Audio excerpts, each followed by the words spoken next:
পেয়েছে 3টি ভোট। সে চাউল চুরি করে সিপিডিএফ তাদেরকে অস্ত্র কেনার জন্য টাকা দিচ্ছে। এমনকি এই পার্বত্য চট্টগ্রামকে বাংলাদেশ থেকে বিচ্ছিন্ন করার জন্য একটি চক্রমহলকে টাকা দিয়ে তারা বারবার প্রস্তাবনা দাবি করছে।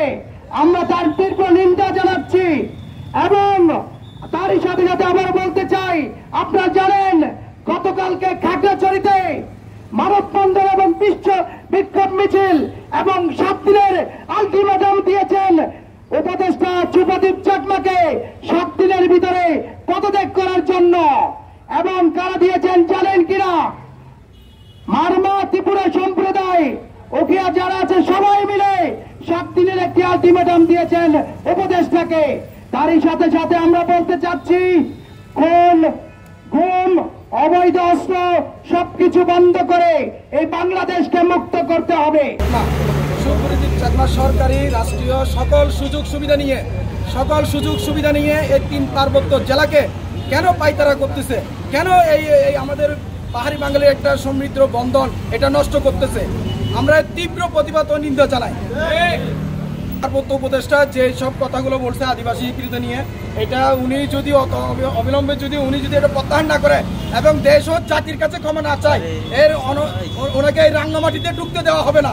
যে লক্ষ্য নিয়ে বিপ্লব সংগঠিত হয়েছিল সেই লক্ষ্য আমরা অর্জন করতে সক্ষম হয়নি। বিশেষ করে পার্বত্য চট্টগ্রামে জুলাই পরবর্তীতে পার্বত্য চট্টগ্রামের প্রত্যাশা ছিল পার্বত্য চট্টগ্রামের শান্তিপ্রিয় পাহাড়ি বাঙালি সকল মানুষ প্রত্যাশা করেছিল এই জায়গায় এই পার্বত্য অঞ্চলে দীর্ঘদিন ধরে তোলা যে বৈষম্য নীতি ছিল। মোনালিসা হেভি ফ্লো 15 পিস প্যাকেটের সাথে 8 পিসের একটি প্যাকেট একদম ফ্রি। সেই সকল বৈষম্যের অবসান হবে, এখানে সকল মানুষ তাদের ন্যায্য অধিকার, গণতান্ত্রিক অধিকার, সাংবিধানিক অধিকার ফেরত পাবে। কিন্তু অত্যন্ত দুঃখজনক হলো সত্য, এই নতুন সরকার, এই অন্তর্বর্তীকালীন সরকার যাত্রা শুরুর পর থেকে বেশ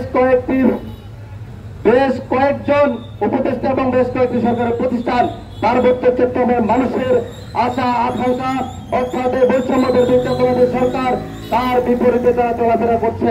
তাদের প্রতিটি পদক্ষেপ পার্বত্য চট্টগ্রাম মানুষের বিপক্ষে দাঁড়িয়েছে, এই সরকারের চেতনার বিপক্ষে দাঁড়িয়েছে। বিশেষ করে পার্বত্য চট্টগ্রাম বিষয়ক মন্ত্রণালয়ের দায়িত্বপ্রাপ্ত উপদেষ্টা শুভদীপ চাকমা, সংস্কৃতি মন্ত্রণালয়ের দায়িত্বপ্রাপ্ত উপদেষ্টা মোস্তফা সরোয়ার ফারুকী, জাতীয় ঐক্যমত্য কমিশন, জাতীয় সংস্কার কমিশন, এই 4টি জায়গা থেকে একের পর এক বিতর্কিত সিদ্ধান্ত দেওয়া হচ্ছে, একের পর এক বিতর্কিত কর্মসূচি ঘোষণা করা হচ্ছে, একের পর এক বিতর্কিত সংস্কারের প্রস্তাব দেওয়া হচ্ছে, যার মাধ্যমে পার্বত্য চট্টগ্রামে যে বৈষম্য রয়েছে, যে বৈষম্য বিরাজ করছে, পার্বত্য চট্টগ্রামে যে সমস্যা রয়েছে, সেই সমস্যা এবং বৈষম্য আরো গভীর থেকে গভীর হচ্ছে। আপনারা জানেন সুকৌশলে শুভদীপ চাকমা পার্বত্য চট্টগ্রামের আদিবাসী স্বীকৃতি দাবি আদায়ের জন্য কাজ করে যাচ্ছে, অথচ এই শুভদীপ চাকমা শপথ দিয়েছিলেন তিনি সংবিধান সংরক্ষণ করে সকল জাতি গোষ্ঠীর সমান অধিকার নিশ্চিত করে দেশ পরিচালনা করবেন।